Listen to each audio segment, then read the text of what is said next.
Welcome to Boomer Cube. 6-7. 6-7, King. 6-7. Let's go. Promised I wouldn't do that. He and I promised did he it anyway. May is just like cringing hardcore over on the other side there, looking at these two boomer individuals. But it's word of the year, so that's numbers that's are now. Well, I know you can spell them before anybody goes, you can spell numbers, but 6-7 got entered into dictionary.com. If this makes it into the final cut, this is signaling the beginning of the end of this podcast. I hope you know that. It is 6-6-7. The mark of the beast, I guess. I don't know. Something like that. I don't know, man. I actually didn't even know what 6-7 was until I watched a recent episode of South Park, and all the kids are walking around, Cartman and whatnot, going 6-7, 6-7. And they're doing a little hand thing. I'm like, it's the what in the hell? Got to do the hand mode. I'm like, I don't understand anything that's happening right now. I'm so lost. And then I walked around, and we had a bunch of kids yesterday. Today's post-Halloween, the apocalypse that happened at my home, where I'm running out of all the chocolates. We ran out of Pokemon cards. The word got around my neighborhood there were Pokemon cards that our good friend Christian brought, and holy crap. So by the time they showed up to my house, all I had left is Werther's, which is like, that's real boomer candy right there for you. I like a Werther's original. Are disgusting. They're dominant. Werther's, doilies, and any other little, I don't know. I could go on and on, but I'm not having that in my home until I found out they were there. You know that little grandma bowl, May, that has all the mints that become like this meteorite that are stuck together inside of that bowl? That you go in there, you're like, I would like a fresh mint. And they've been absorbing all that humidity for like 12 years.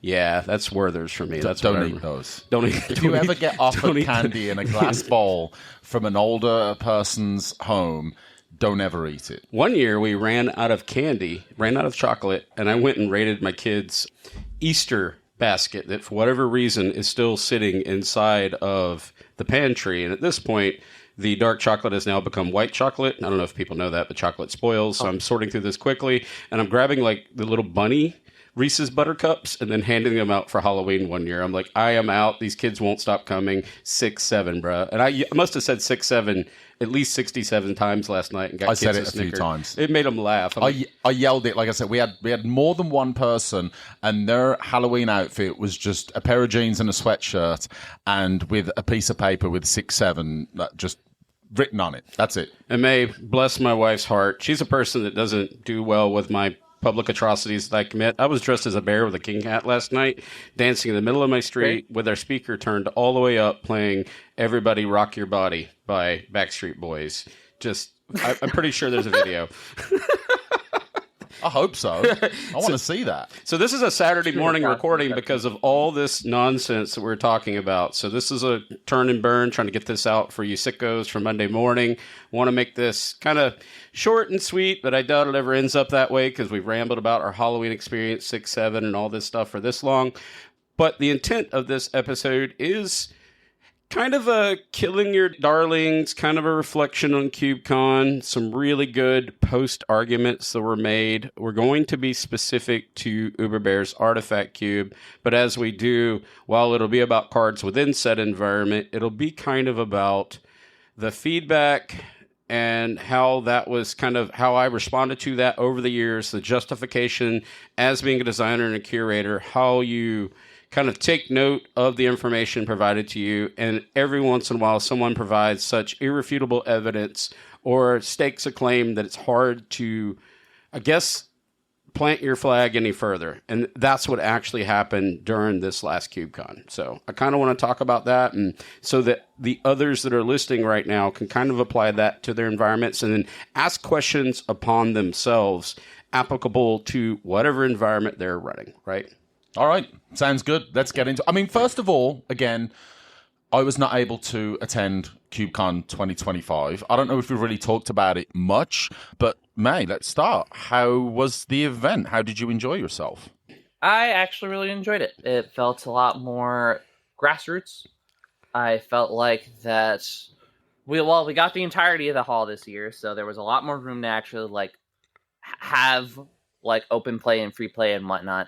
I feel like that they had a really good system for organizing open play and whatnot, where you could go into the Discord and then you could say that, hey, I'm wanting to run this cube, here's the time I want to run it, here's the table I'm running it on, fill in a bunch of other information, and then they would like put it up on the screen and whatnot, and then people would be able to come into the Hedron network and then like come over to your table in order to come join for your pod. That's cool. And it was a really cool system because it made it that way people who are trying to look for games to play in open play could kind of just like shuffle around and look for what they want to play based off of what people were doing while people were still like doing main event stuff. So while the main event stuff was a lot of fun, I actually did a lot more of the open play stuff this year. So that way it was a lot more just relax, hands off, and more about just kind of chilling and hanging out and playing cube with people and getting to play some really interesting cubes. Like I played this one in a Strahd cube while I was there, and that one was a lot of fun. Nice. I feel like I've heard that kind of grassrootsy back to the roots of what the original, maybe the first and second CubeCon was a little bit more about, rather than it being a little sweatier than I think certainly last year. I kind of got that feedback from people that they felt is a little more, I don't know, just wasn't kind of the same vibe. Yeah, I would agree with that. It was kind of a return to form for me. I spoke to Brian Kowal about this, kind of gave him my thoughts. Every once in a while I'd walk up and we'd talk a little bit. And for me, I've attended all four, and I've got to see the evolution and how the event has grown and all that. And I think there's kind of a little bit of lightning in a bottle that happened with that first one. We kind of talked about that before, and that's hard to recapture with any event. I think the original one is always like, because it's the first one, it's the new experience. Yeah, like Alien, Back to the Future. The first one's always the best. Sequels are great. First one's always the best. But it's hard to recapture that, right, and get that audience. But you always kind of do improvement. And what was happening, and I was honest about that feedback. It was growing. It was getting bigger. Everything has to become bigger, it feels like, right? And I understand that, right? It is a business. It is an LLC. But with that comes a certain amount of cost, right? And may kind of hit that nail on the head, a degree of intimacy of, the socialization, getting to know people. The room gets too large. And the third one, the room was more cramped and large, so it felt like you're in New York City or Tokyo sometimes when you're moving around, opposed to this time. The little small changes, like opening the hall up, kind of scales it back from a visual. It doesn't seem overwhelming. That's what I'm trying. Right. That's the best way to even describe that, right? Like if you need to breathe, and I get, May and I've talked about this, I get overstimulated. May gets overstimulated because we're social butterflies. But you now had somewhere you can go that didn't feel like you had to ram yourself into a corner, and stare at a wall just to take a breath or go outside and touch grass. Just the spread of the hall alone, I think, really helped this event a lot. And then there's a lot more on the speaker announcement, a lot more engagement from that level. Not that they hadn't been doing that before, it's just very pronounced this time, right? So it felt... Yeah, them actually getting the intercom was huge. Changed it back to... Yeah, that's cool. Yeah, you're not... air traffic control, you're not confused at this point. You know where you're supposed to be. You know that you've got a cube firing. You know that they're trying to run some kind of side event. All these things, right? And it doesn't feel like before where... Usman is a good example, and they're in the third one, if I'm not mistaken, had come back and decided they wanted to do the Cube for Dummies type of presentation, but then it was overlapping with another event and couldn't get any attendees. This time they took more care to make sure that Usman had a space. In this case, I think it was the Muscle Lounge or whatever, where they were able to do a presentation. Just little micro changes really kind of took it back to its roots. And there's a whole bunch of pieces in that machine that made it feel more natural. And I think certainly there's so much about the main event that is going to attract people to that, right? Because you've got to choose your cubes, you've got to vote, you are playing somewhat competitively, even if we've always kind of talked about cube as being... I made the bottom 8 top 400. Have you ever done that before? I don't know. Yeah, it's pretty great. Well done. Congratulations. Yeah, but like the fact that you've got this really organized kind of open play environment where people can show up, like May said, and just, here is my cube. I am proud of it. I would like to get people to play it. And now you've got a way to be able to really organize that in a good manner, as well as get people engaged. And yeah, like you say, having an intercom where you can keep those lines of communication going, that sounds fantastic. The only piece of feedback that they openly got, and this was inevitable. We talked about this when we had Brian Cowell on, that they were trying to solve. They knew the numbers weren't going to hit the projections, and they had they'd already had over the amount or volume of cubes needed. They were forecasting, say, 700. They had 95 cubes, whatever that number was, right? And then when you land around 500, then you have to make adjustments, and some people's cubes didn't get played. Yeah. A couple of people. I know this to be true because this happened at Uber Cubathon on both times, where I had to step in and go, all right, I'm removing all my cubes from the event, right? Because it's not about me. The people that have right? traveled and they've got excited about bringing their cube to an event, if it's your own event, you can feel a little flexibility. I left my cube in place, one or two of my cubes, and said, all right, May, the fake cube is out, right? And Chill, the Dragons of Winter's Night out. I couldn't imagine how that would look, right? I mean, actually, I can't imagine how that would look. That would be kind of horrific and horrible and shouldn't be the case. Yeah. So they did their best to manage expectations. I understand that some people brought cubes, and we predicted this, it is hurtful to bring your cube and not have it played. Yeah. I understood that even from the third one. Again, blessed to have, at the time, 3 cubes in. I had the FIM, I had Bear's Artifact, and I had the Monopoly in. And then the Monopoly fell into that short straw, right? Like, super voted down, nobody likes deserts. To come find out that later down the road that not only it's getting played, but it's getting played by 6 people-ish that I'm not even designing for, not entered into Cube Cobra, and they're just kind of just playing. I can be mad about that, but ultimately my cube got played, and it gives you a chance to reflect. At least you get some data. You get data, and you figure out, is your name the problem? Like, what was the thing? It was a desert. We know that's contentious. It was the name, maybe. The Monopoly, that's contentious. It's not... All these things. So I guess there's always something good you can take out of that situation, right? Yeah. So if there's any curators that are listening, I understand that feeling or a piece of that feeling, right? And I know some of them are being proactive. Like, I'm going to rename my cube. I'm going to make my TLDR a little bit more cleaner so when people looking at it, they understand what they're trying to play. I mean, none of those are necessarily going to solve whatever's happening, but maybe they give you a better chance, right? Ultimately, I understand. Yeah. Cool. Uh-huh. Yeah. So let's kind of talk about the feedback. So I want to just go ahead and put my flag down. So I have this thing that I've always done in my cubes. And I know for the longest time, before most of the listeners met me or listened to me, I was building a powered vintage cube. And the powered vintage cube has a lot of cards, as we all know, that they're staples, right? They're cards that just kind of stake their claim, and they're really hard to get rid of. And that'd be stuff like, I don't know, we'll say, we won't even do power cards. We'll say like Lightning Bolt, Preordained, Ponder. You're missing the obvious one here. Go ahead. Tarmogoyf, etc. These cards that have become associated with the expectation, for good, better, worse, or indifferent, right?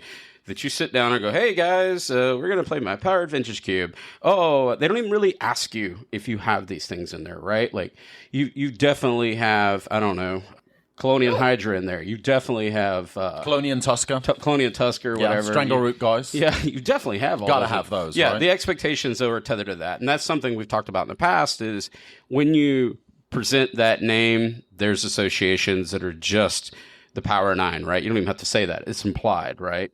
All these cards are just dug in. Good, bad, worse, indifferent. Doesn't matter, just what it is. Yeah, I would say that I have an expectation that when I'm presented a powered vintage cube, if that's how it's presented, then yeah, I expect to see the power, right? Power 9 at least. That's kind of where the power in the powered vintage comes from, as well as a fair amount of the legacy and more modern staples, right? So you should have the Ancestrals and the Time Walks and the Lotuses, but now it's 2025, and a lot of those, I think someone was talking, I think it was Louis Scott Vargas was talking about this recently, where he was looking at his powered vintage cube, or maybe the Modo list, and he said it's crazy how you've got this density of cards from like the Alpha and Beta, and right, so you got your dual lands, you've got your Mana Rocks and Ancestral and Time Walk and all that kind of stuff, and then all of a sudden you've got this gap, and it's all cards from like 2018 or 2019 and onwards that seem to like now be filling it, because you've got your Minsk and Booze and Four Theolinguses and all the other crazy broken stuff that's fit in there now, right? Because there's been so much power creep in Magic over the last few years. Currency converter, doesn't matter. Yeah, exactly. But you can see where that's my foundational piece coming into a lot of my cube design, right? And I've always claimed, And May, you and I've had this conversation. We're going to have it again, where I've always claimed that I push the peaks of power in a lot of my environments. Well, let's just start out with a simple card. And this is one that we talked back in the Wayback Machine. And it's going to be something we'll cover here today. The card Lightning Bolt. I told you Lightning Bolt at one point belongs in every cube. And what was your response of the time? My response was absolutely not, because it's a disrespect to Lightning Bolt's power. Because that is a powerful Magic card that can outright just remove like a majority of like the good cards that can exist within your environment. And for a majority of your environments, it was like, yes, how much density of 3 toughness creatures do you have? Yes, like, what was it, 60% or whatever it was at the time? And it was just, yes, we're just going to have one removal spell that can answer a majority of the creatures for 1 mana. So for 1 mana. There's a great deal of contextualization. We can throw so much contextualization, and this is not the Lightning Bolt episode. If you want to hear that one, refer to our Hadouken episode. Yeah. Hadouken! But point is that you were very much in the boat of, well, the Lightning Bolt's great, it's iconic, it's powerful. And I'm like, yeah, it's powerful, but that's the point of contention right here, is you can't just throw powerful removal in any format. But you can. It's simple, it's clean, it's concise.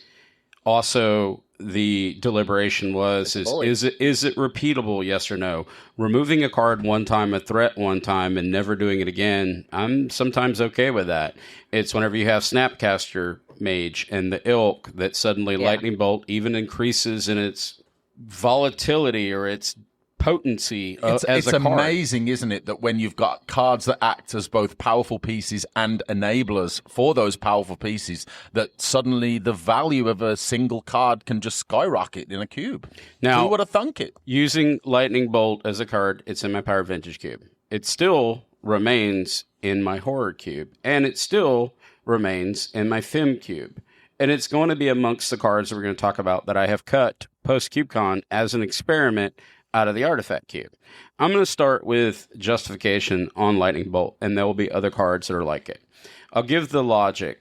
Well, actually, I'll give the backstory. So recently, the Artifact cube, it got played twice at CubeCon.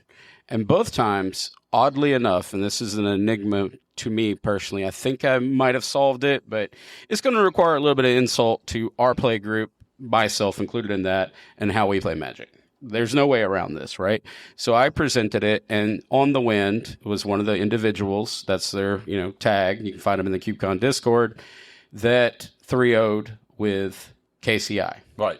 Just a majestic deck, something along the lines of just building out all kinds of nonsense off of, I don't have all the cards in front of me, making Thopters, sacking them, just going nuts. Foundry, looking at the top card of their library, just churning their deck until they could just kill with infinite, sack damage, whatever, through whatever means, right? Feed it into Walking Ballista, whatever you do. If I thought about, and I don't want this again, I don't want this to be a KCI episode anymore than I want this to be a Bolt episode.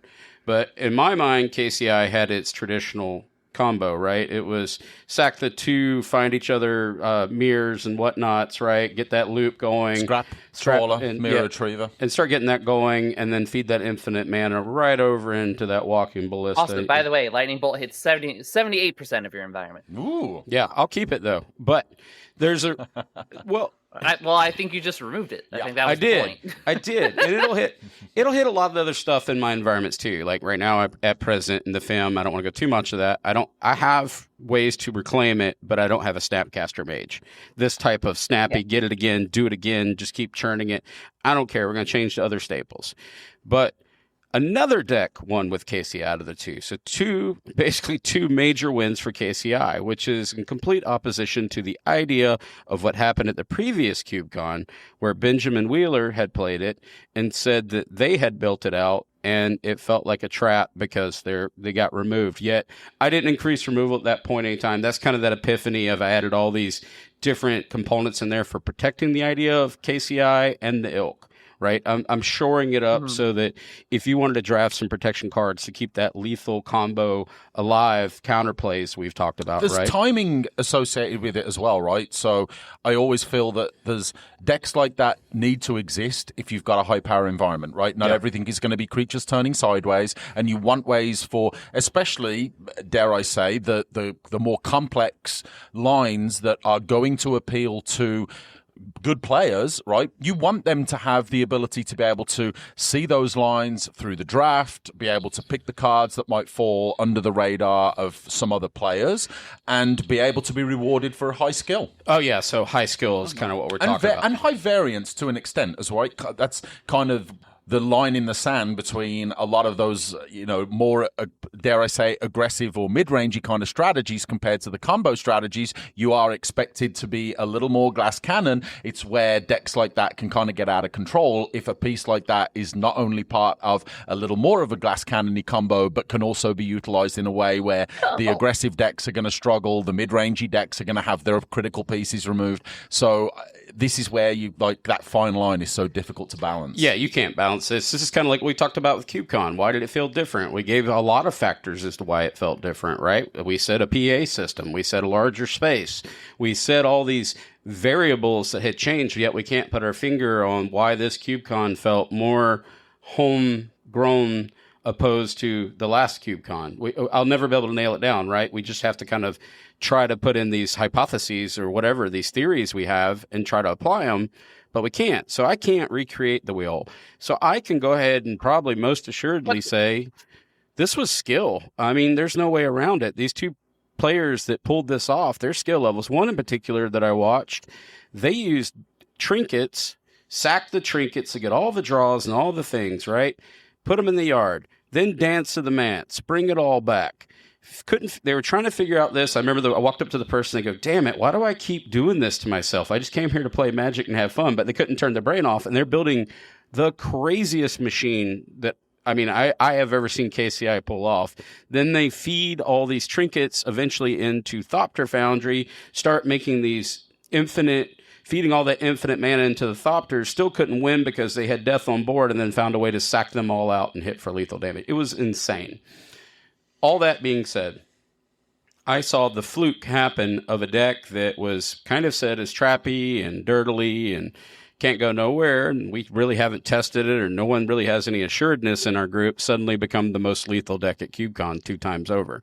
Not what I had predicted, Stu. I had predicted the counters deck would be, because that's our home meta. We've all latched onto the counters deck, right? Sunburst deck. Put all those counters, proliferate, attack with Selesnya. It's happened more times than once. We're starting to draft it as a meta. I've drafted it a couple of times and gone absolutely bananas with it. And the last time we played it, I played against Chris, and Chris just nuked me with it. He went really, really strong. I think he 3-0'd. But what I'm also interested in is, I know you get the information from Cube Cobra, right? Or from the Hedron Network or whatever that they use over at CubeCon.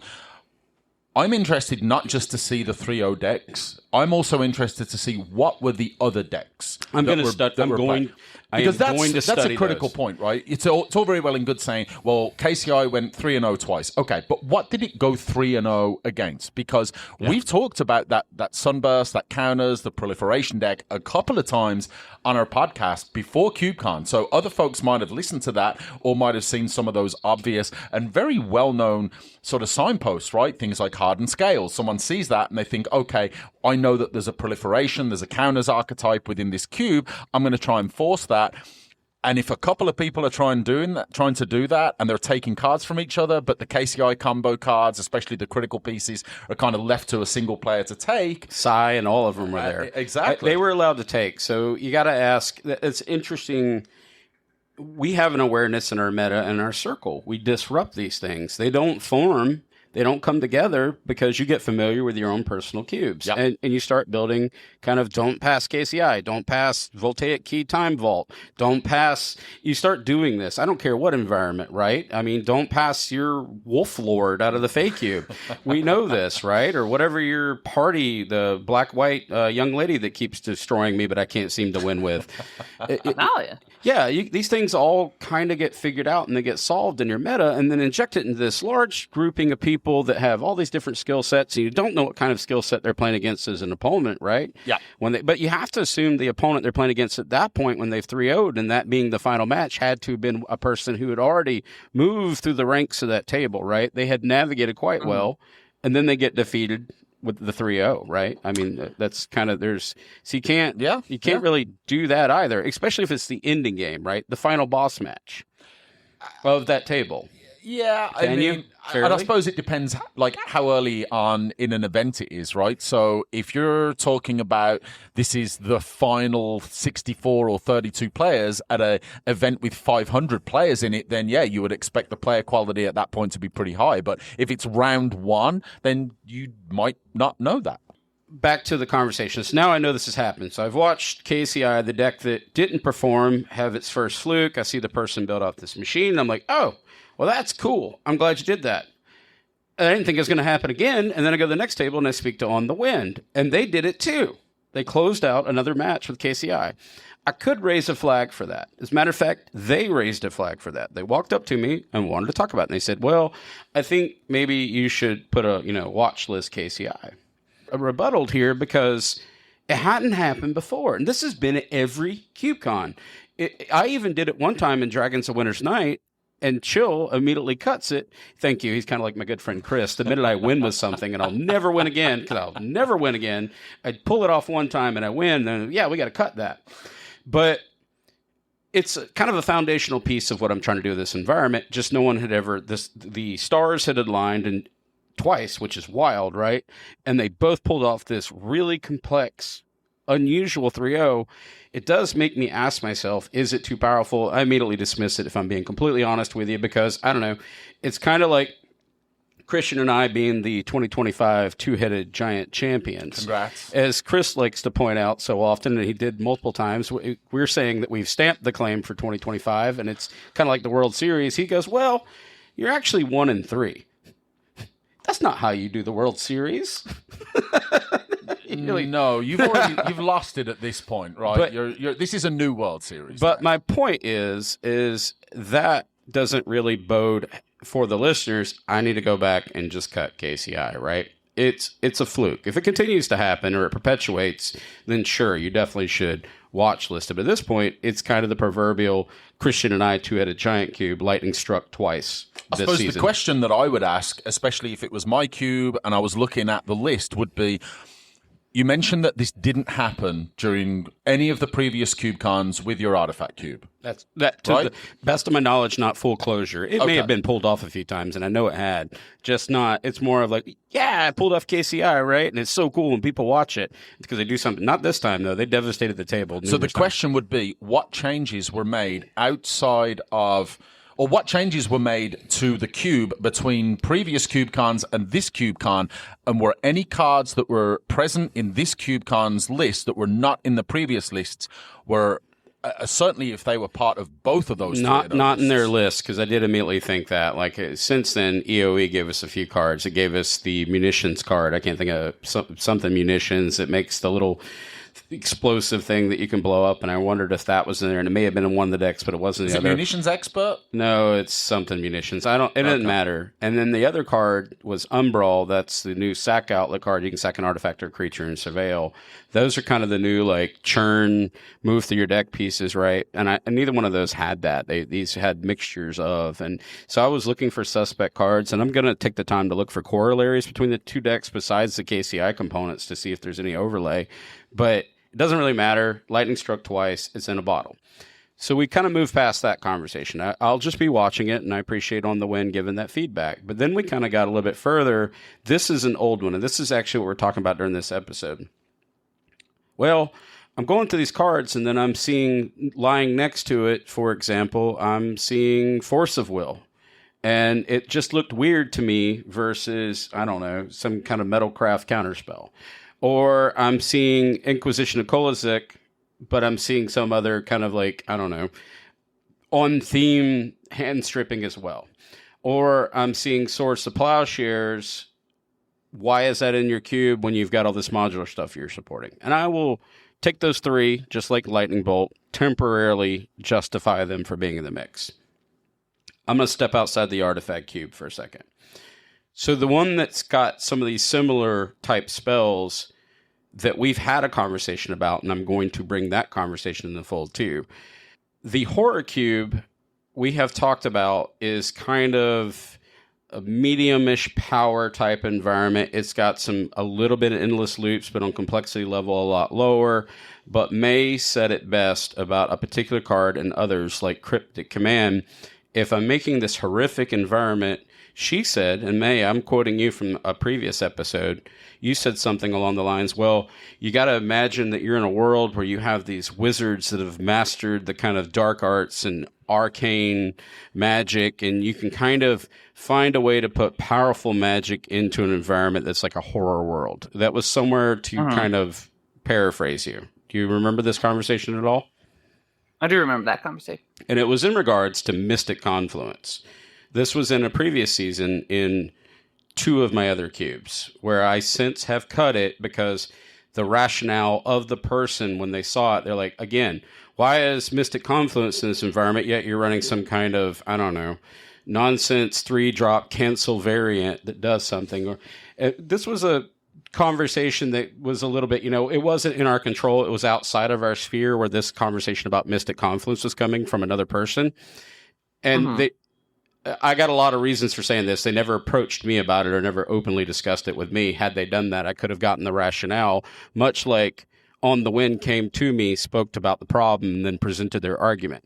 And their argument was sound, right? There's a way to approach that feedback, to be forward-facing with the feedback, present the feedback, and go, well, here's my logic behind this one, having these staples in this environment, and how I feel like if I'm opening up a pack one, pick one, you are taking away, whether you mean it or not, the objectivity of the environment. You're forcing my hand to choose the path to exile, right? Or the force of will, or the lightning bolt, or the Inquisition, and they're familiar, they're reliable, they're strong. They're safe. You can pick 1,000 reasons why you can find that. People argue oftentimes that pack one, pick ones have no value, that you can get nothing from a pack one, pick one. And I'll push back and say, yeah, you kind of can when you see the same people taking the same card every single time.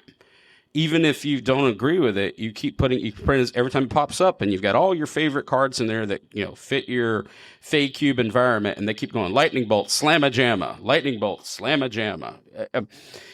If you see that enough, it really should put a flag in your mind that maybe lightning bolt just hits the majority enough, whether or not popularity or accessibility or familiarity. You can keep going, or maybe you pick 1,000 reasons why. Maybe they did quantitative like you did and said, well, you hit 78% of your environment with this spell because all your toughnesses are 3.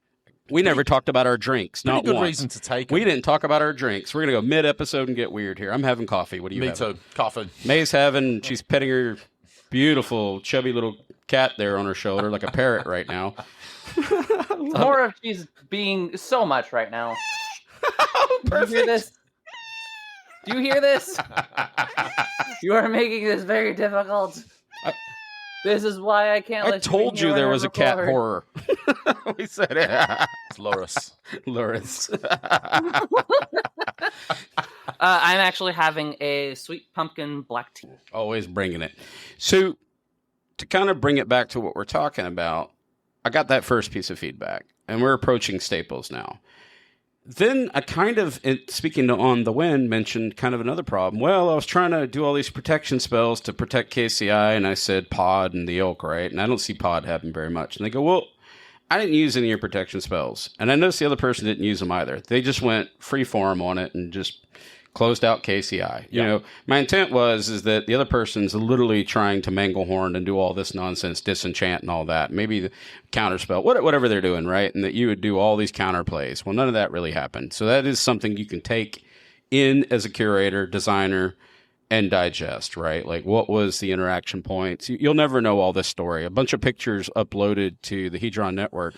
They don't tell the whole story. You also don't have any notes, frankly. Gwen, if you're a listener, I would love to have a little miniature, I don't know, keep it like however many characters you do on that platform we don't talk about, and just limit it so somebody can give a little blog about what they were trying to attempt and what card was too strong, too weak, or maybe a drop down. I don't know. I'm not doing the designing, but it would have been helpful because I'm looking at a picture. I'm trying to recreate something and pull corollaries from something that's very difficult without reaching out to the individual. Would you agree with that, May? It's hard. I agree that it's hard. Let's ask the cat. Yeah.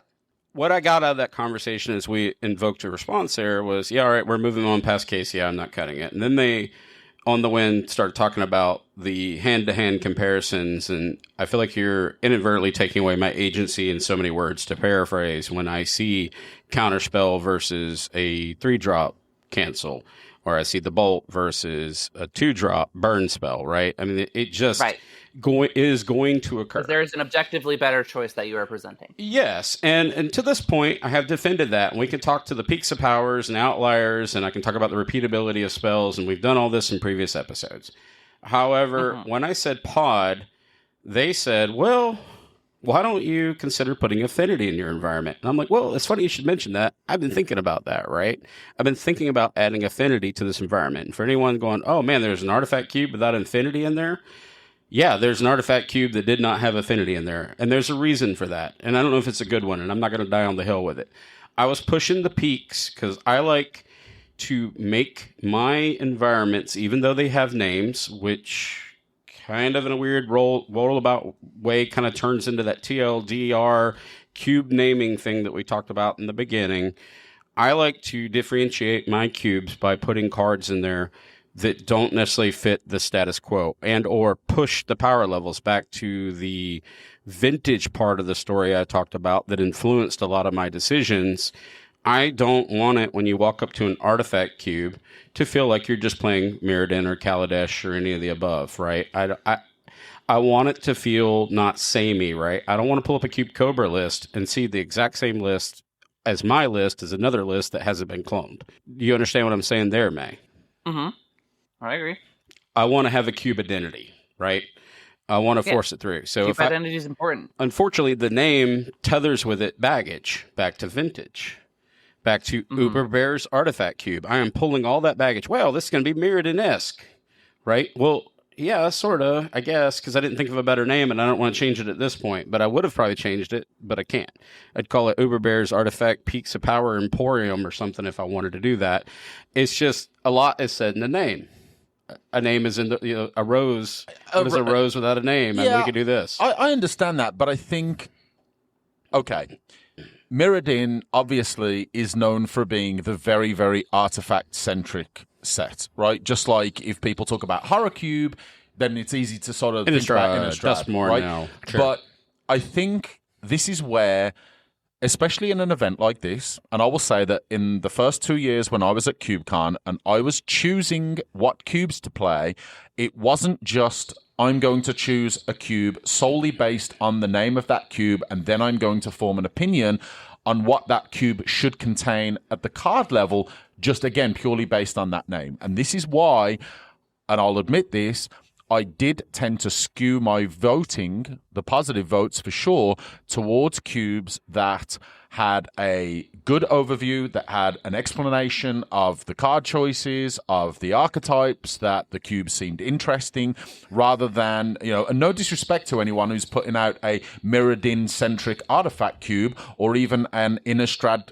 centric horror cube. It's just that I've played those cubes already, and now I'm looking for something that's a little different because I like variety. This is one of the reasons why I love cubes so much, is the variety of the different card lists, even within some of those sub-themes of cube, right? There's so much creativity there. So I don't know if I would necessarily, some people might say, oh, okay, I'm expecting just Mirrodin in your artifacts or Innistrad in your horror Which cube. I get all the time. I'm sure that's the case. It's okay. And maybe this is just part of, now that Magic is tending to lean towards some of those themes and those tropes outside of just the sets where they most reasonably seem to belong in, I think we'll see more of an open mind from, certainly I would say myself, that, okay, I should just expect to see cards that are suitable for the cube, regardless of what sort of that overarching theme is, because so much of that can exist in a set that isn't just focused on that theme or that type. So you're going into layering now. We went into the name, and some of those hit that on the nose. I think you have to, right? Like the spicy ramen cube, which was very popular at CubeCon and was popular before. We wanted to vote for it, if I'm being full disclosure, the first go around. It was in our deliberation and our spin the wheel. It kind of says in the name, I can infer a lot without looking at the list. The Fey Cube, I kind of got the idea. I can baseline fairies there without ever meeting May or speaking to May, right? At least I can kind of wrap my mind around that. And when I look at the art for it and I see the storybook, I can put more contextualization, more clues to that design, right? Mm-hmm. The Fem Cube, for good, bad, or indifferent, when I call something that, I have painted myself in a proverbial corner. There's no breaking the rule set at that point. They're just not. I mean, some of these names can be so conditional, right? They create what you expect. 5 dragons walk into a bar was presented at the bar cube. And the dragons are fine, but Shoop's like, well, you've got that moose in there, which we know this moose now, that stupid uncommon moose. He's like, this moose is better than all your dragons. So I'm, well... It is. Well, it is. That moose It's is very, very good. But here's my justification, and I may have had a few beers as I named it that, and I know we went off on naming here. I said, well... yeah, the moose is in the bar, and I said it had to turn its head really hard 90 degrees sideways, and then the dragons help pull it through, and it gets through the threshold, and he's cracking up me. I'm like, then the moose is loose. And he's like, you're an idiot. I'm like, I know, but this is exactly what I was thinking about when I thematically designed it, but I named it 5 dragons walk into a bar, not and a moose, which I may. Yeah. No, it's the 5 dragons finagling a moose into a bar. What are you talking about, Anthony? Even further, what are you talking about? Even further than that, 5 dragons walk into a bar was even brought up again because I have more than 5 dragons. I'm like, well, it's because I have these 5, the blue dragon, the green dragon, the red dragon, the black dragon, and the white dragon. And these are the full arts our good friend Stephen Konefal gave us. And it was just wonderful. And I built a whole cube around it. But yes, there are other dragons. I said 5 of them walk in. I didn't say only 5 are in there having drinks and a moose. But... So what you're insinuating is you're only worried about these 5 dragons that are currently walking into the bar. They're walking in together. It's a joke. Not the other dragons that are already drinking in the bar, or dragons that might come into the bar after the 5 main dragons. Yeah, or there could be a moose bartender. I guess all that's in the head of the designer. We went off tangentially here. Oh, did we? We went off on a tangent talking about the moose bartender. Now we went off on a tangent. Yes. Yeah, Just to be clear. I'm just saying, I might have named the moose, and his name was Moosey. Look, there are some people who get lost in the sauce, and you're drowning in it. You are drowning in it, hun, and we need to call a lifeguard. Let's bring it back. Now we're going back to the comparison of cards, right? So now we're looking at all the cards, and yes, we used the moose in there. Why is this moose in this dragon cube? It makes no sense to me. And then, obviously I tried to explain my way through it and I lost. Now, as on the winds looking at these cards, and I don't know which ones they flick through, but they're seeing cards like Snakeskin Veil, they're seeing Lightning Bolt, they're seeing Inquisition of Kozilek, they're seeing Force of Will, they're seeing Cryptic Coat, they're seeing Swords to Plowshares. There's other ones on this list that I cut. But these cards literally are the powered vintage staples that I just rattled off. They're in that artifact cube during CubeCon 2025. And I have fought this. I have died on the hill about, well, I like them, whatever. They're powerful. About Mother of Runes? Are we talking about Mother of Runes right now? This is the same Mother Runes card. I know it is. I know. Thank you for pointing Mother Runes at me and doilies. And Werthers. But you get where I'm going with this, right? So I put my stake in. I will give On the Wind credit for being the first person that sat down and kind of said, well, back to what I said in this long, long conversation I've had. You said you wanted to protect Pod. Why are you not running Affinity? Affinity would be really great for sacking forward, moving forward. I'm like, well, because it wasn't powerful enough for me at the time, right? A lot of the cards just didn't feel good, like Thought Monitor for 6 colorless and 1 blue, Artifact Creature Construct, 2/2, Affinity for Artifacts. When this creature enters the battlefield, or draw 2 cards, Mole Drifter at home and an Artifact Cube. I realize the cost reductions there, but when I'm putting it against something like Force of Will, it never felt right. I created this own tension in this environment, is what I'm saying in this long-winded moose-like conversation. Is it because Force of Will is just such a known entity as one of the most broken and powerful cards that has ever been printed, certainly as a blue counter spell, and then you look at this and you think, okay, a 2/2 flyer. All right, you get to draw a couple of cards, which is fine, but it's not as exciting. The Great Mole Drifter suffered from this so much they got a name, and everybody started saying Bane Slayers and Mole Drifters. They got pushed out of the Vintage Cube for the same story I'm kind of telling you that I reinserted into this environment, right? I started creating these. The orbits started spanning out further with these pushed power cards that it made it hard for me as a designer to even think Affinity deserved a space. And I walked around the Atlanta airport. That was probably this past Thursday night. And I'm going on their little, people walkers. And I'm like, all right, I don't want to do this. I'm running my cuts to my head. The previous weekend, I already kind of typed some up. And he said, you know what? I'm just going to pull the trigger on this. I'm just going to go. It's time. Enough people have said it, Mystic Confluence, Cryptic Command, whatever, right? In this environment. And that's not all in here anymore. Collector Oath, I can keep naming them, right? People have said it, and I've kind of died on the hill and just taken little micro doses of the idea of change.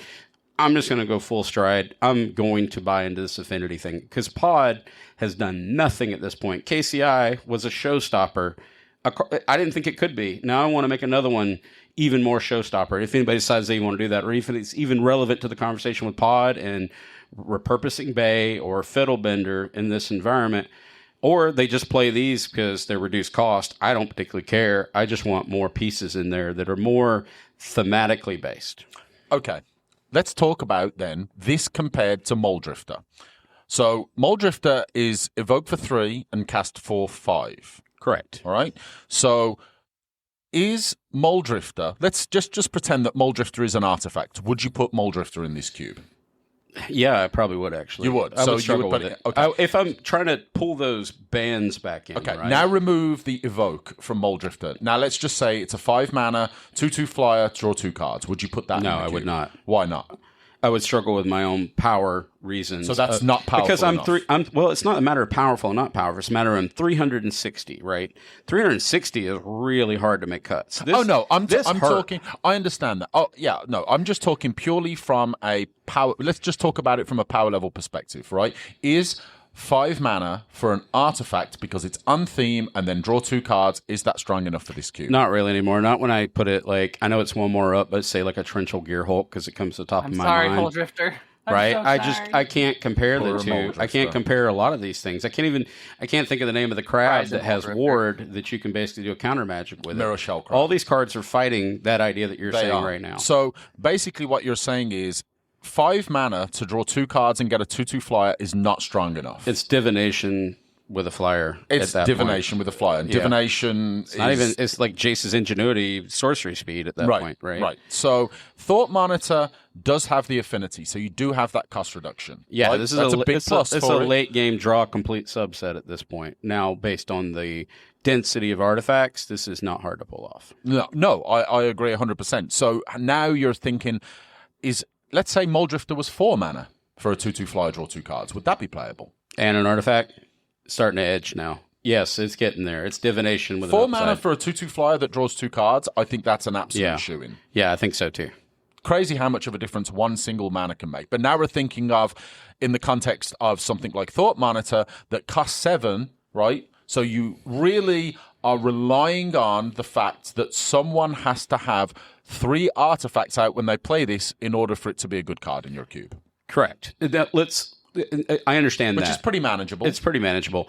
Let's go something a little bit more apples to apples that's really difficult and don't know if it still makes a great deal of sense. I cut Lightning Bolt. We've talked about that. It's not in this cube right now. I'm going to put it in a binder. Lightning Bolt was in there because it has lightning in it. Machines require electricity. This is how I justified this in my brain. Right, wrong, or indifferent. I cut that for Frogmere Enforcer. I think this card is terribly boring. I'm going to try it out. Frogmere Enforcer for 7 colorless mana, or it has prototype for 3 and a red for a 2/2 for the prototype, or a 4/4. This card is horrid. I'm probably not going to keep it. Yeah, this card is not good. I don't think so either. I think it's very This vanilla. was a choice. This is a hell of a choice. It was. I will say, we looked through these before we were doing our pre-game, before we started recording, and this was the one on the list of all the cards that you've added that I'm like, I'm scratching my head. I don't understand why this card's in there. Even the affinity. It's a 4/4, which I suppose is okay. But even if you've got, let's go with the benchmark of the same that we talked about with Thought Monitor. That let's say on average, and I'm absolutely pulling this number out of my rear end, that you're going to have 3 artifacts, right? I don't know why I'm pulling that number, but I am. Yeah. So now you're paying 4 mana for a 4/4. Yeah, I don't think it's good. It's terrible. I actually was burning. My ears were burning when I did this one. But this was on the list of cards that were provided to me that they'd like to see in this environment. And they're not the only one that had said this before. I mean, this is going back to that Mirrodin. Better in affinity cards? Not really. I kind of hit the peak of them. I ordered all of them. So I could just not look at them on the internet. I wanted to touch them. Here's my real question for you. All right. So this is entirely of my own bias because I completely was stomping your Monopoly Cube with this card. But Dragon Spark Reactor? Oh, it's supposed to be in there. It's not in there now because I'll put it back. I've got it in the binder. Easy, done, conversation over. There you go. There's your lighting. Yeah, easily put that back in. All right, so that'll be done by late tonight after this recording. Let's switch over to another one here. A little less staple, actually a lot less staple versus something that I'll do in comparison. I'm going to draw a comparison for another card. We just did this frog. This one I'm okay with. This is Soldier's Companion for 7 colorless, or Affinity for Artifacts, and it's holding a slot right now for a 4/4. Pretty much on the same stomping ground as the other one. The one thing that makes this one a little bit more interesting, and a little bit, is it has Artifact land cycling for 2. And currently, and I want to sidestep again, this was brought to my attention again in this really great conversation, informative conversation I was having. Well, I think you should cut all the non-indestructible artifact lands, and I'm just not, and there's a reason for that. One, if I'm going to support Affinity, I want those artifact lands in there. Yes, I know they die to disenchant. I've had it done to me against Chill because I may have had a beer or two online, but I won't do that again. But they also count towards artifact count. There's a lot of reasons to have them there. You can sack them. People don't see it. It's the Spanish Inquisition of artifacts. People stop looking at your land base and you go, I'm going to sack this to whatever nonsense and make it bigger. All right, cool. So those aren't getting cut.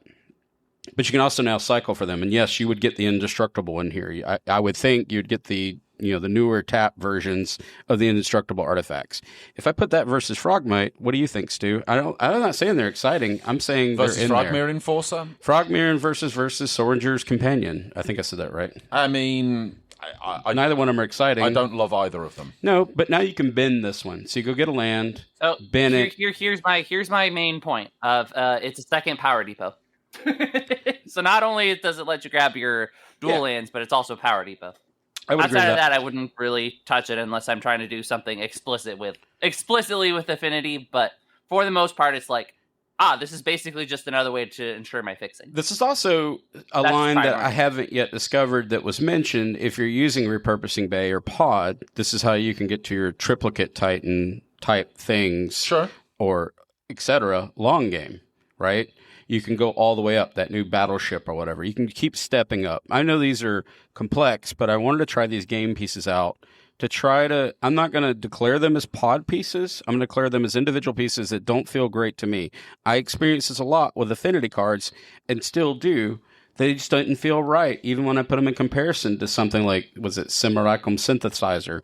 Or we looked at some of these, you were pointing out about the Ornithok. Or you were pointing out Agatha Soul Cauldrons in here. They're all here. Yeah. It's really hard to put. I do think Sojourner's Companion does have a space in here just because the functionality of the land cycling. Yeah, and worst case scenario, you bring it back out with the, I can't remember what it's called. It's the black artifact that you can tap, give a creature lifelink, exile in a turn kind of thing. Whip of Erebos. So I would almost want to see like doubles of each of the tapped artifact duels.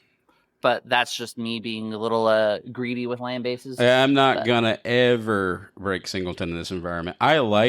This is stressful maintaining a list of 360. I've broken Singleton in other environments. I did it from the original design inception, right? Like I said, well, the Monopoly needs to have multiple of these to function. I knew that out the gate.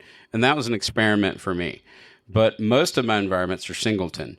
And even if it's a functional reprint, I'm forcing this restriction upon myself. Even spreadsheet aesthetics.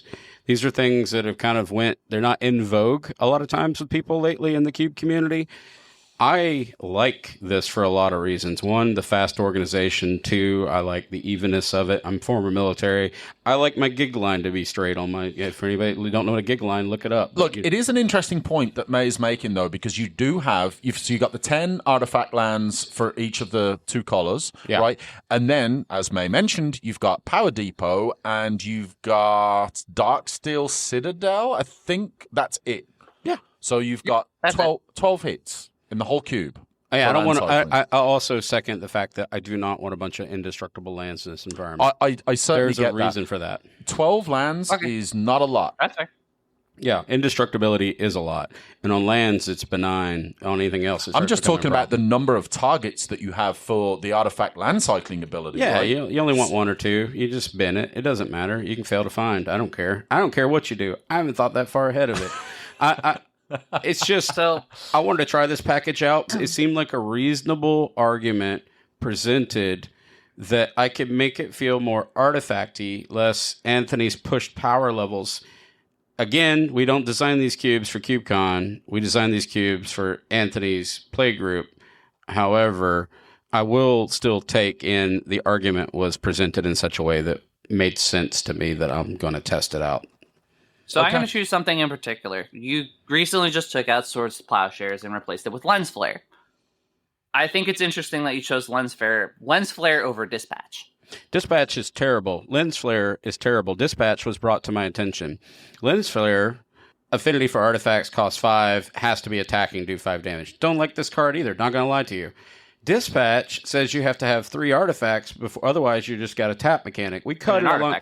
I want to go back to what I said before, though. I cut Swords to Plowshares, and I had Path to Exile in there.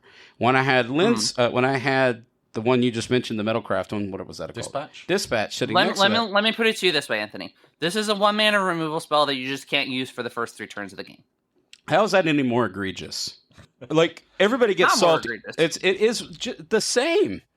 All it's doing is hurting the person casting at that point. It's not making the person who's having done to them feel any better. They still get salty because you killed their triplicate titan with a dispatch. I'm going to be hard-pressed to make this, or their modular creature, because they had their game plan. They spent all this mana. I weldered this out. I'm going to win this game. And you're like, dispatch. How do you feel? They still feel the same. They just didn't get a land or anything, or life. It's sure, I had to jump through more hoops to do it, but you really didn't stall me, and by the time the threat comes down, it's too late. It's a tap card until then, sure. I think that's always been the rub with me, right? These staples that I'm built, they're in my fiber, right? Back to the vintage. They're in there. And then I can't turn that switch off and go, well, Lens Flare is great. This was hard to put in there. I'm like, I'm going to try it. I'm going to see if I can make these orbits of power, check out our Orbits of Power episode, and pull them back into that core a little closer. Almost some of them actually went negative, like Lens Flare, not good. But it makes people feel like, well, this is more at home, and the Mirrodin thing that you're implying with Uberbear's Artifact Cube. So you're doing this to dodge the Mirrodin accusations. That's exactly what I'm doing. I'm on you. There we go. Finally got to it. We had to lay on the couch for at least 59 minutes to get that out. But this is mostly because the name has implied that I should be playing an Artifact Cube.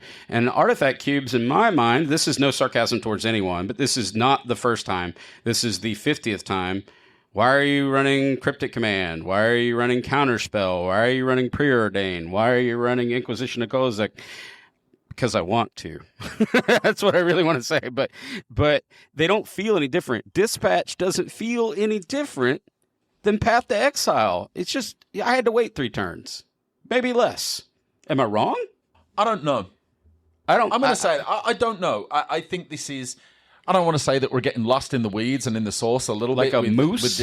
Yeah, there's the moose is in the bar now, so we're getting all distracted. I'm on my 4th cup of coffee, too. But, yeah, I don't know. I mean, look, I'm not going to care either way too much. If I get plowed, my creature gets plowed, my creature gets pathed. It is what it is. I expect there to be some pretty efficient removal in a cube that has a relatively high power level like this does. And if it means that I gained a bunch of life for my large creature that someone got to answer for only 1 mana, it is what it is. I would be a lot more comfortable taking Lens Flare out. I just find it odd that you already have Galvanic Blast in here and you don't have Dispatch in here. Yeah, I know. And then you're taking out Lightning Bolts and you're taking out Swords. I think I'm conforming a little bit more than I want to. I tested this list out. Pretty sure after this conversation, 100% no, Frogmere's dead to me. I know that lens flare, because I have a dispatch, will go in there. I'll put dispatch in there. I just want to tamper it back a little bit. But if someone says, well, why is Swords to Plowshares in there, but you still, or not in there, but you have Path to Exile? Well, they're giving it a land. They're getting a land. That's going to be, I'm going to say it now. I'm just gonna be like, here's your land, right? I'm rewarding you for me taking out your triplicate Titan in some weird fashion. I will say, out of all, so you made, it was an 11 changes total. Out of all of these 11 changes, I like Thoughtcast. I think that's a fairly easy one. I like Thoughtcast. I actually really like Valkyrie Aerial Unit. This isn't one we talked about yet, but this was the card that Anthony changed for Force of Will. So Valkyrie Aerial Unit is a 5 colorless and 2 blue construct with affinity for artifacts. It's a 5/4 flyer, and when it enters, surveil 2. I like this creature. Yeah, I like that. Like that very much. I don't really care for any of the others. Refurbished Familiar is fine. Refurbished Familiar is a 4 mana 2/1 with affinity. It's a flyer, and when it enters, each opponent discards. For each opponent who can't, you draw a card. So it's basically just discard. I think the draw is it's whatever. Pretty fringe at best.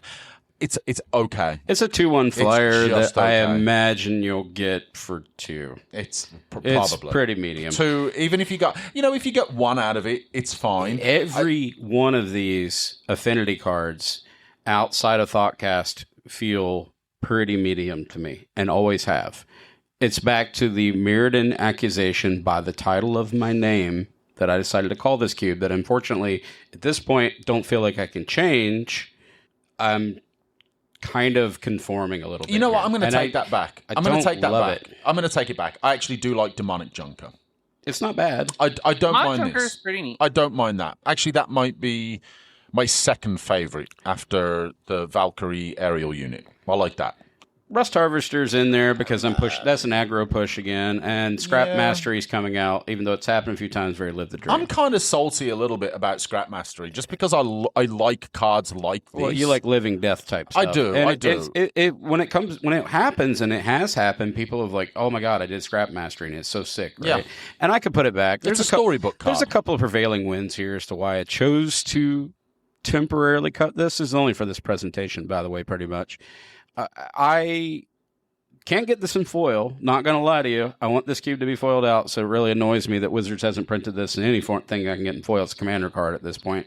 It also plays a lot like a commander card. Requires a great deal of setup. You have to.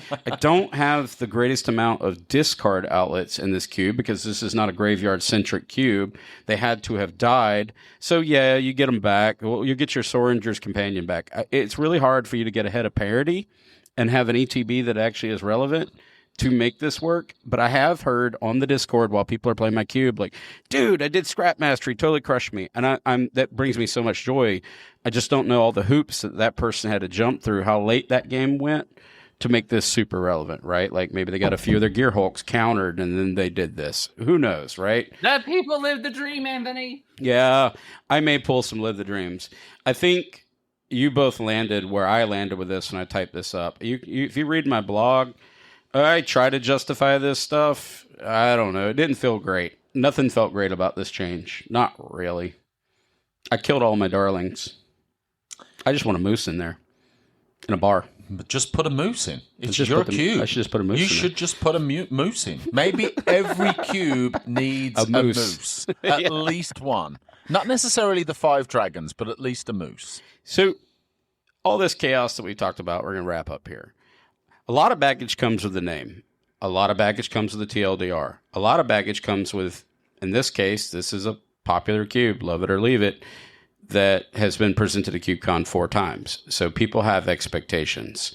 Just like with our good friend Dan Schneider says, I'm going to play the Selesnya deck because Season 1 of CubeCon, the Selesnya deck cut to pieces every single deck. So I had to understand the logic of, I'm going to do the Mirrodin thing and get all the creatures that aren't artifacts and just smash all your artifacts with my disenchants.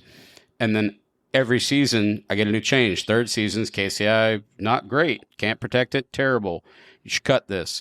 4th season, KCI wiped the floor with people.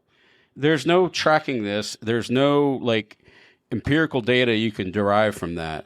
Changes have occurred. Variety has happened. There's variables have moved. There's no control to this experiment at this point. All I know is what our internal play group does, and apparently Stu just likes putting counters on everything and winning games. I mean, I look, the reason why I drafted that deck when I did is because the pieces that make that deck hum, like the hardened scales, were there in packs where I didn't feel like there was a whole lot else that I was particularly interested in. Plus, the Lux Artillery was a card that was fairly new to the cube the first time I think that I went off with that. So I thought, okay, cool, this looks like an interesting archetype. I'll see what I can do with it. And it worked out really well. It obviously worked out amazingly well the last time I played it when Chris just went completely nuts with it. But I don't know. There's a lot to do with this cube. I ain't going to just draft that deck every time I play. There's a lot of other considerations, too, that you, the designer, have to consider. I painted myself in the corner and said this is an artifact cube. So Inquisition of Kozilek, great card, great magic card, that still does the thing that all the other ones do, despise and whatnot. But it doesn't match the theme. It looks different. It feels like it takes away the agency of the players, their choice. But Black does not have a great deal of options that are, I am an artifact, just as much as Green sometimes struggles with, I am an artifact. I know this because I have to put these cards in here, that finding one that's also playable kind of puts you in a corner. Red struggles with this sometimes, right? They're supporting of artifacts or they're destroying artifacts, but it's hard to get one that's like, this is a playable magic card. We'll all end up with the Frogmere Enforcers if we try to follow the theme down the rabbit hole, is my point. It's getting so cut. I get, yeah, it probably should. And maybe we're just waiting on another set for some more. Yeah, you can have placeholders. I wrote that in my blog. Even if I kept, and there's another version. So to put this clear, I said I ordered all of these affinity cards. I ordered every single one. I've got them just because I wanted to touch them and look at them and stare at them and flick through them. There's about 6 of them sitting on my desk right now that never got included in this list because I'm like, I just cannot find myself wanting to put this in. Thoughtcast is the dominant card here. It is the one that makes the most sense out of everything on this list, period. I mean, hands down. And again, Lightning Bolt should be in every cube, right? May's about to leap through the screen and just go to war. We're talking to the demon cat again. The cat horror. All right. Well, all right. I mean, I think that's a good way to wrap it up. You know, you're not super excited with these changes. You've done so in order to kind of shift things away a little bit from... I don't like it. Yeah. Well, I don't know. Well... I don't know if we're going to do another episode very, very soon on the Artifact Cube, but maybe on our Discord, Anthony can make some changes and post up on there and let everybody know what the reason. Let me know what you think here. I mean, look, if you can make Rust Harvester great, that'd be awesome. I'd be really happy with that because I think that card's neat. But if you can make Frogmere Enforcer justified and throw it into a repurposing bay or a fiddle bender or something like that and say this works, I'm okay with that, too. All right, well, let's wrap it up with this, and I'll start. May, changes, things learned from CubeCon 2025, anything you got to take away from the event that you're excited to push forward with as we move towards 2026? Yeah, the amount of play data that you get compared to being in the main event is definitely drastically different. So, yeah, you had as frogs. much as I wasn't planning on going this year, which is the big reason I didn't submit it in cubes. It definitely gave me a little bit more perspective of, not being in the main event compared to being in the main event. So That perspective helps. But that's a conversation for another time. Okay. Yep. And then other than that, we're going to go to the socials. All right. As always, to our Patreons, to Patrick, to Jeff Stumpo, Nick Lapointe, Chris Fitzgerald, Timber Dragon, Brian Christensen, Keaton Schultz, Lord Justice, Preston, and Sam McKenna. A big thanks to all of you for the ongoing support. Really helps keep the lights on here at UberCube. If you want to get in on the conversation, go to facebook.com/groups/MTGCube. What are you at, 50,000 members yet? I mean, it's Facebook. 50,00001. 50,001. Yeah, Frogmere Enforcer joined. I doubt that. I doubt that, too. It's a bad magic card. It doesn't have anywhere near enough taste to join that. We dispatched him. You can get in on the conversation over on Twitter at UberCubeMTGPod or at Bluesky. Hit us up, ubercubemtgpodcast.bsky.social. You can also reach us via email at ubercubemtgpodcast@gmail.com if you've got a longer question or comment about the podcast, about this episode or any other episode that you've listened to. As always, come hang out with us on our Discord. And again, a big thanks to our Patreons at patreon.com/ubercube for, as always, keeping the lights on and, well, I guess helping Anthony buy a bunch of affinity cards that are never going to end up in one of his cubes. Thank you. Yeah, it's kind of terrible. But the moose is a really good dragon, so I hear it. And then other than that, we're going to say the thing that we always say here at UberCube is drink more coffee, get overly caffeinated, record an episode on a Saturday, and get it done before Monday. Happy cubing. 6-7. 6-7.